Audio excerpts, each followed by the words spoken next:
وعن انس رضي الله عنه انس رضي الله عنه او دي حديث تقول كده سمع جبا حديث ته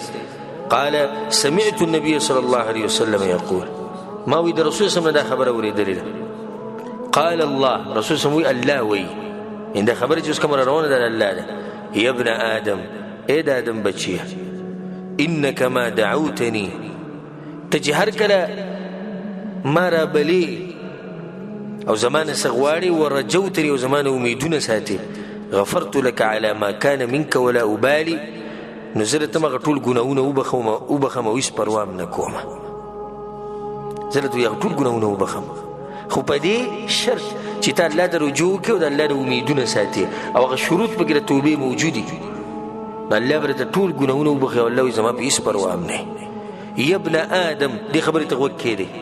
د استغفار فائدې ته غوږ کېدی یا ابن آدم ای د آدم بچیه لو بلغت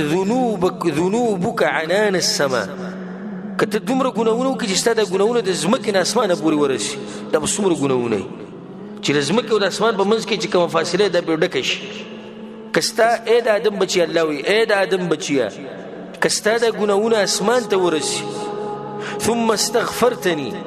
او به دې زمانه بخانه وغوښته غفرت لك ولا ابالي هغه ټول ګناونه به ته وبخم زما په هېڅ پروا نشته اسمانه پورې چې کوم ګناونه هغه به د الله وبخي خو چې ته کله استغفار وکي او الله سبحانه وتعالى ترجوك بیا واوره يا ابن آدم اي د آدم بچيه انك لو اتيتني بقراب الارض خطايا اي د آدم بچيه کته ما پسې په دې حال کې راشي د قیامت په ورځ چې ډکه ځمکه ګناونه به ما پسې راوړي ډکه ځمکه دا ځمکه چې څومره ده کنه دا ټول ستا د ګناونو ډکه شوي ثم لقيتني لا تشرك بي شيئا او په دې حال کې ما سره ملاو شي چې ما سره شرک نه کړي دا ډېر اهمه خبره ځکه موږ دې موضوع لري زور ورکو که تاسو خیال چې شرک دا قطعا نه کې ځکه چې نور ګناونه کې دي چې الله دې ته وبخي او که سزا ته ملاو مو شي خو سزا نه بعد بیا جنت ته راځي خو چې شرک کې کړی نو ایست نه مخله کی دا سړی د الله سره ملاو شو او ډکه ځمکه ګناونه د الله مخې لوي وړو خو دومره ده چې شرک چرته نه دی کړی دې ګناونو کې شرک نشته الله وتسوي لاتيتك بقرابها مغفره نزبدل دغه په اندازه باندې بخانه درکما داسمکه دغه زمکه ګناونه تويس خو شرک پکې نشتی الله ول دغه په اندازه باندې بخانه درکي او دا ګناونه به توبه خدا پښدي شر چې ته استغفار او ته توبه وباسه او ته رجوع کې الله ته رواه الترمذي د حدیث امام ترمذي رحمه الله راوړ سفيان رحمه الله او پر راغه په جعفر ابن محمد ابن علي ابن الحسين بس وتوي دي جعفر توي ويزه داغه وخت پورې نه پاسم چې سو پورې تا ماته سنصيحت نه کړي نصيحت بکې به پاسم ان کان خلک یو بلته نصيحتونه ډېر کوي ناغه دوی چې زبرته یو نصيحت کوم یو سفيان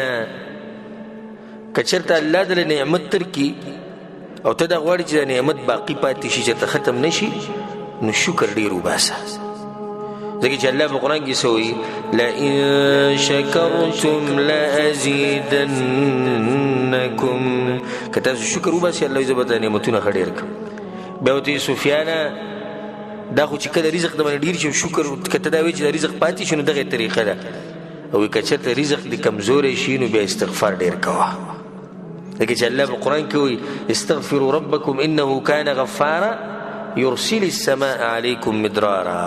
الله بده بارون روره یو ده باغونه بدر کی شیخ الاسلام ابن تیمیه رحمه الله بس یو کس راغی سبحان الله دې سوال ته وکړي وته وی تسبیح ډیره فائدہ ورکړي کې استغفار ډیره فائدہ ورکړي تسبیح څه ته وایي د الله پاکي بیانولو ته وایي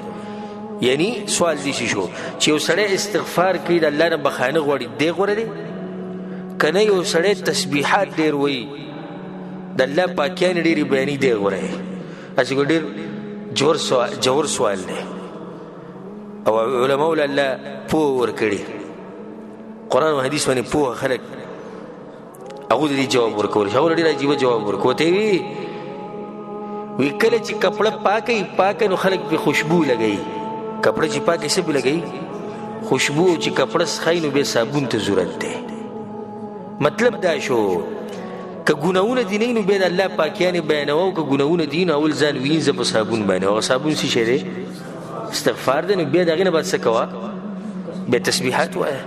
که کپړه دې پاکوي که جامې دې پاکي نو بیا پې خوشبو لګوه خو چې اوس ستا په کپړو باندې قسمه قسم ګندګۍ لګېدلي دي او تکې تورې کپړې دي او د خولو بینتیزي او نور بینو تیزي او په هغې دپاسه ته لګې څه پې لګوې خوشبو پې لګوې نه د خوشبو څه فایده در کوي نه در کوي ناول دا کپړه پاکه که دا ګناهونه چې کوم په تا باندې دي د تسخا شوی نو استغفار ډېر وکړه چې دا ګناهونه درنه ووینځلی شي چې دا ګناهونه کله پاک شو بیا د الله تسبیحات بیانوه څومره عجیبه خبره کړې لقمان حکیم خپل زوی ته نصیحتونه کړي یو نصیحت دا کړی یا بني عود لسانک وی خپل ژبه عادت که په دې باندې اللهم اغفر لي یا الله ما وبخي وی ځکه چې څه پته لګي په کوم ټیم کې الله ستا دا خبره قبوله کړي اوس یو سړی سهار نه د شپې پورې دا ژبه په استغفر الله عادت کړې ده یو وخت خو به داسې راشي که چې الله به دا خبره قبوله کړي را به شي که را به نه شي را به شي یو وخت خو چې اوس زما او ستا په شاهني په ټوله ورځ کې پته نشتي چې د یو پیر دوه دي چې هسې د خولې نه وځي استغفر الله او دغه ټیم کې الله ونه بخو خبره ختمه شو خو چې یو سړي دا خپل عادت جوړ کړی دی په مخه استغفر الله او استغفار کوي یو وخت به الله وبخي که نه چې الله وبخو ختمه شو خبره امام قتاده رحمه الله وی ان هذا القرآن يدلكم على دائكم ودوائكم وی دې قرآن کې الله تاسو ته ستاسو بیماري م ښولې ده او ستاسو علاج م تاسو ته ښولی دی بیماری په کوم الله ښولی ده علاج یې م ښولی دی نو هر چې ستاسو بیماري ده هغه ستاسو د ګناهونه دي دا زمونږ بیماري ده الله یې موږ ته علاج م ښولی ده واما دواؤکم فالاستغفار بیماري شتي ګناهونه علاج یې څه دی استغفار ځکه امام حسن بصري رحمه الله سوی وی اکثروا من الاستغفار في بيوتكم استغفار ډیر وایي په خپلو کورونو کې وعلى موائدکم او په خپلو دسترخوانونو باندې هم وایي وفي طرقاتکم په خپلو لارو کې هم وایي لارو کوڅو کې چې روان یې وفي اسواقکم په خپلو بازارونو کې هم استغفار وایي وفي مجالسکم په خپلو بیټکونو کې هم وایي فانکم لا تدرون تاسو دا پته نشي چې په کوم ټیم کې مغفرت نازلېږي تاسو چې په هر ځای کې وایي په یو ټیم کې مغفرت نازل شي